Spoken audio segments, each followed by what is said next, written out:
Media has overtaken today's society, a key means to communication, entertainment, and staying up to date in today's world. At the age of 20, Mark Zuckerberg had created a social media application, Facebook.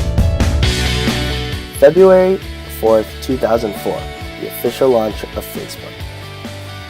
9 years and 1.9 billion users later, Facebook has become the #1 used social media site for individuals and businesses.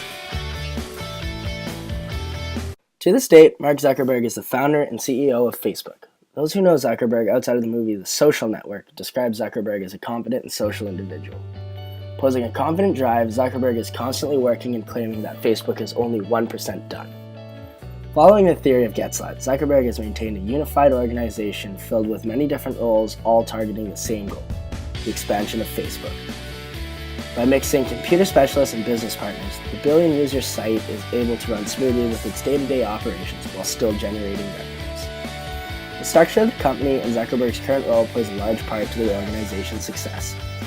Though approached to sell Facebook in the early days, Zuckerberg has continued to develop and change Facebook, creating a perception of hard work and newly innovative ideas.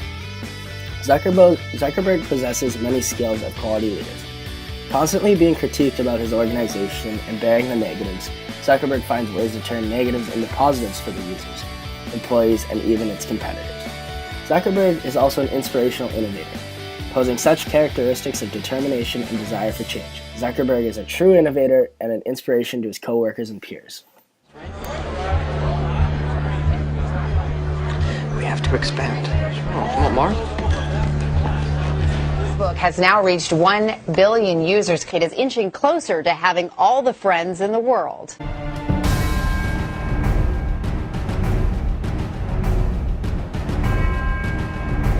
Facebook outsources some of their jobs to a company called Odesk, an American-based company that allows users to hire freelancers from all over the world to perform jobs via the internet.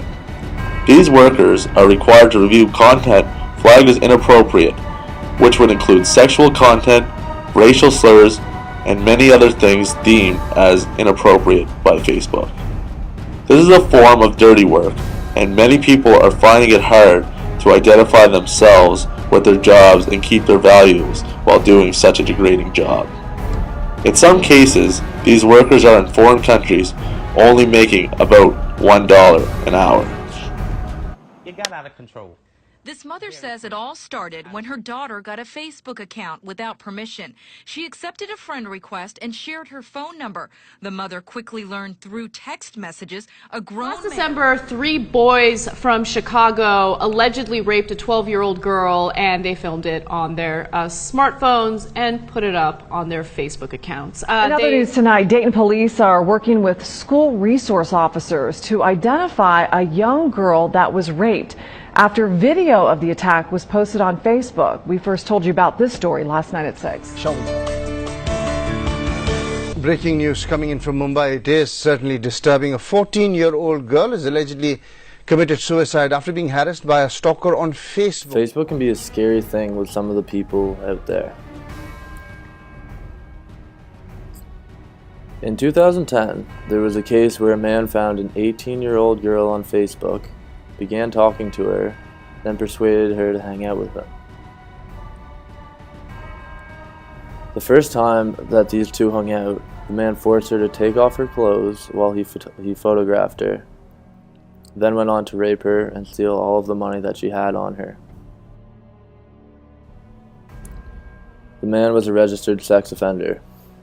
A situation such as this goes to show that Facebook can be used for some terrible things, and that it is very important to be responsible when using Facebook and to understand the potential consequences if you aren't careful.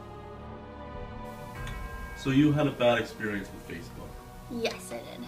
Do you think you could tell us a little bit more about it? Yeah, so back in first year, I received a friend request on Facebook. I didn't really think anything of it, and I accepted it. It said that he went to Acadia and he was in 3rd year. And he said that he was in bio, so it seemed like a pretty legitimate Facebook page. And so he didn't have very many pictures, but I didn't really think too much of it. And so eventually we met up, and he wasn't who he said he was. He was a lot older, and it scared me a lot, and it just made me lose a lot of trust in Facebook. It was just really misleading, and from now on, I don't completely trust Facebook anymore. Alright, thank you, Jessica, for sharing your story. This example shows how Facebook can be very dangerous, and in this situation, she was very lucky that more didn't happen. People can portray themselves as anybody they want on Facebook, and by the time situations like these are reported and reviewed, it can be too late. The organization takes very little responsibility for the content and users of Facebook.